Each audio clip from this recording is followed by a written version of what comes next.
Hey Thomas, how are you today? Hey, good morning, Jonathan. And to everybody out there, welcome to Creative Knowledge for You. All right. So on today's episode, what I'd like to go over is a common question that I get asked from many different types of business owners, and that is, what are the tools or what do you need to start a business and be successful in your first year, second year? And I thought it'd be a good question for you and I to go over. So I'll kind of push it to you and see what you have in mind as far as what people need to have to start a business. Sure. I mean, that's a great question. And, a lot of people don't think about the real tools they need around them, in order to start their business. They think they can just say, basically, let me get going, set up a corporation, go this way. But you really needed to give it some thought, especially you have to have a plan. You have to have a plan to game plan, and you have to follow that plan, and you have to set yourself up with it. That's the most important thing. One of the biggest things you need to do, and the top thing, is find yourself a CPA, not an accountant.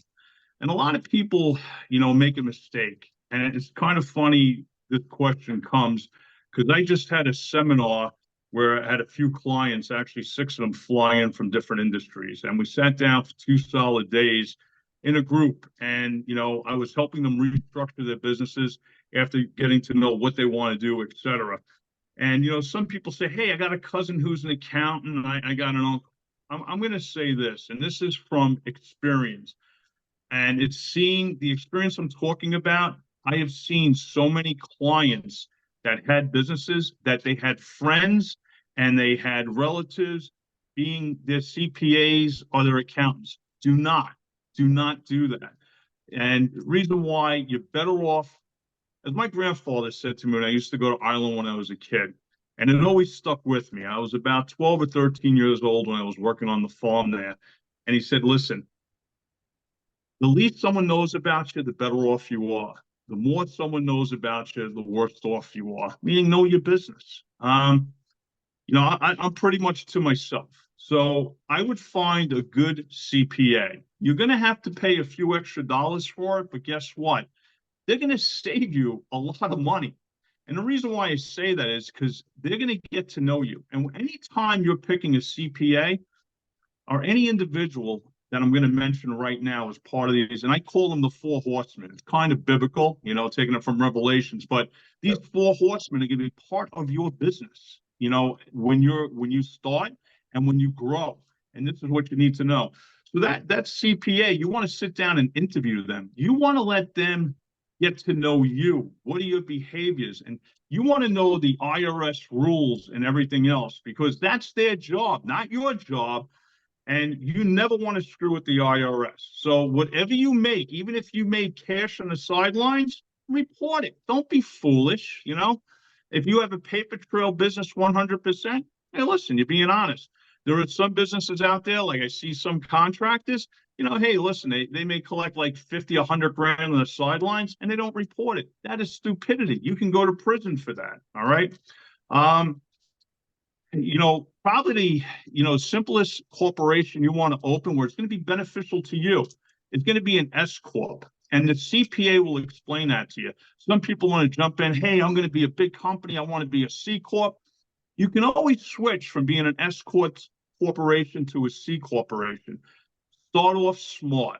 Okay, as I always say, the KISS factor: keep it simple, sweetheart. And as you grow, you can actually change your corporation to be more dynamic to a C corp, and when you're going to be hiring more people. Okay, Yep. but start off with an S corp. However, I'm not one to give you financial advice. I am not certified. It's just I am a person that goes into in-depth reading. I like to verse myself. And my suggestion before you see a CPA or an accountant, go verse yourself so you know what questions to ask. You know what? It's kind of like when I meet IT people, I want to have a little knowledge so I'm not going to get bullshitted. Okay. Same thing when you're meeting a CPA. And you know what? Don't meet one, set up an appointment with 3 to 5 of them because you know what? That's an investment you're making with that CPA. And that CPA is going to grow with you. And over that time, you're going to have a trust factor. So that's the number one thing as far as the accountant goes, because that's very important. It's money coming into your business and money leaving your business. So you want to track it. What do you think of that, Jonathan? Yeah, I mean, I think that's a huge pointer for everyone to hear because I see it all the time. People hire friends, family, people they know, cousins, sisters, uncles, and they don't hire them for any other reason other than that they know them through someone. So finding that perfect person to work with your company and be an extension of your company, have some vested interest in your company, not just a person that you're getting a good deal with. I think it's a really important part. And like you said, the more they know about your business, the better they're going to help you grow your business. You might pay a little bit more in the beginning, but you're going to save time, and time is money. So if you can expedite your growth by hiring professionals and experts, I'd say that's a great first step to starting and going in the right direction. 100%. And when your business, and God bless you, and I hope it does, when you get it off the ground, it starts growing, it gets bigger and bigger. It's a very strong possibility you're going to outgrow that CPA, so you're going to have Yep. to find another one. So that's a good thing. Definitely a good thing. The next most important horseman that you want to have in your wheelhouse is going to be a wealth manager. And people will be like, what do I need a wealth manager for? Well, you know what? They kind of work a little bit hand in hand with the CPA, because once your business starts making money, um, there's ways to diversify that revenue where you can actually make investments, let it be real estate, or, let it be, tax-free municipal bonds. So you want to have that wealth manager by your side, and you want to get a good one. Again, do the same thing. Go interview 3 to 5 of them Yep. and feel comfortable. You have to feel comfortable with these people. And I always tell people, go with your gut. There's a reason why there's that term gut feeling. If your gut's telling you, don't ignore your gut. Just walk away. Okay. It isn't that you're going to upset that person. You're not looking to be best friends with them off the bat. This is your investment for your life, what you're doing. You could be putting in your life savings into this business. So you want to make sure you surround yourself with the correct people. So set your structure correctly. Finding that wealth manager is going to be important. And you may not have the money to invest the first year, but you're going to meet with them at least twice a year to let them know your status of what's going on, so you can actually move money, position yourself where, you don't have to pay as much in taxes legally, where you can be making investments where that money is going to grow. The greatest tool in finance, and it's a weapon in your advantage. And Albert Einstein said it's the eighth wonder of the world, is compounding interest. So you want to be able to have that compounding interest. I've never been greedy or selfish about things. You know what? I'd be happy with 5% interest for the next 30 years, as long as it's compounding. Because when you look at it, year after year, you're like, holy cow, this is amazing how things, grow. I mean, thank God I had the father I had. I had a Scottish dad, and he taught me about money, So I've actually taken that and actually surrounded myself with the right people around me to make sure that wealth I'm making. I don't want to be rich in life. I'm a wealthy person, thank God. And that's what you want to be. You want to be wealthy. It's long term. Your I, thoughts, Jonathan? I think a lot of what you just said is most people will say, I don't need it. I may have, like they may say, I have no money to even start a business barely. So why do I need a wealth manager? I think a big part of that is you just need to have all the information up front, right? So maybe the first year don't really need it, but it's important to have that person lined up so they can help guide you along the way. So you do have the ability to go to them every 3, 4, 5, 6 months to say, this is where I'm at, anything we can do yet, and just have that person ready, because most people don't. They get going and then, they might be 3, 4, 5 years down the road and they could be off track a little bit. So I think that's another great point to bring up for a person to get going in the beginning. Like yourself, you got into real estate, and Yep. and it's not your main focus of your business, but you diversified yourself, and you have to diversify. I got into real estate as well too. I mean, again, this is creative knowledge we're sharing with everybody out there. We're not only, people that have been businessmen and entrepreneurs, we've actually done so many things and we've versed ourselves in it because we surrounded ourselves with the right people. And you know what? When you're in that type of wheelhouse, surrounding yourself with right people, doesn't mean you have to take every piece of advice from somebody. You just listen, go do your own homework on, go, wow, this makes sense, and go ask questions. Talk to your wealth manager about it because it's only going to be beneficial to you.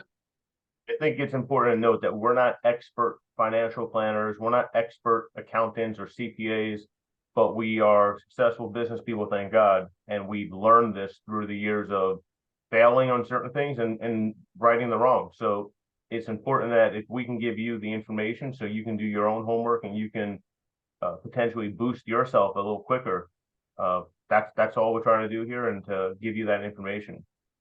That's You a know big what? part of it. Yeah, exactly. And you know what? You got to keep, versing yourself. I don't care if you don't have a college degree or you have a, a BS degree or you have a master's degree or a PhD. You always got to keep educating yourself every single day. All right. Especially whatever business you're in, know what your competitors are doing. Find out, what they're doing. Not saying you have to do it, exactly what they're doing. You may not, you may come up with a whole different idea to be, hey, listen, they're doing this, let me do this. You do the opposite. Sometimes it works. It's kind of like, dating, opposites attract. It's part of like what I think the third most important person to have around is your web developer and your marketing company. I've I, seen I, I would, well, you know what? For we my need my yeah, 4 horsemen, my next one would be a mentor. yeah, That's the next important mentor. it's important. Yeah, your next important horseman is going to have to be a mentor. That's what you want to have. Yeah, And you have to have that guidance, and I think you can speak from experience from the time we met just of course. ourselves and how that relationship has grown. You know, I mean, why don't you talk about that from your perspective? Well, I feel like having a mentor and not being in the same industry, people may say, well, he's not in, Thomas is not in marketing, he's not in web development, but you're just from a business point of view, an all-around person that knows a lot. And I've learned through the years, things that you told me that maybe I didn't notice, or maybe it gives me the ability to take a step back and say, like I really should have done it this way, or I could have done this a little quicker if I would have went that route. So I think our relationship over the years has been, tremendous for me and my company growth, because I've been able to you put me in place where I'm like, hey, do this, do that. So it's very important. So if it's a person that you trust, a person that has the experience, more importantly, that can help you, guide you through any endeavors or challenges that you have in the future and in current times, I think that's so important. Uh, so yeah, I mean, it's important. You need it. If you go solo, it's difficult. You don't know. It's you against the world. You don't really know what you're doing if you need help. So I think it's a great, having a mentor is something that's a necessity. It will help you grow quicker, grow more efficiently, and overall, it's just a great part of what you need. You know what? You're 100% right. You know what? We're going to wrap up this as part one because I have to run on to a conference call. And we're going to get back with part two on this whole segment. We're going to finish up the 4 horsemen. So hold on to your popcorn. The excitement's coming further. You Sounds guys have good. a Talk to great you in a little day. bit. If you have any comments, comment below. We want to hear it. And know this is totally unscripted. And we're just going through creative knowledge right off the cuff for you. Thank you. Take care. You got it.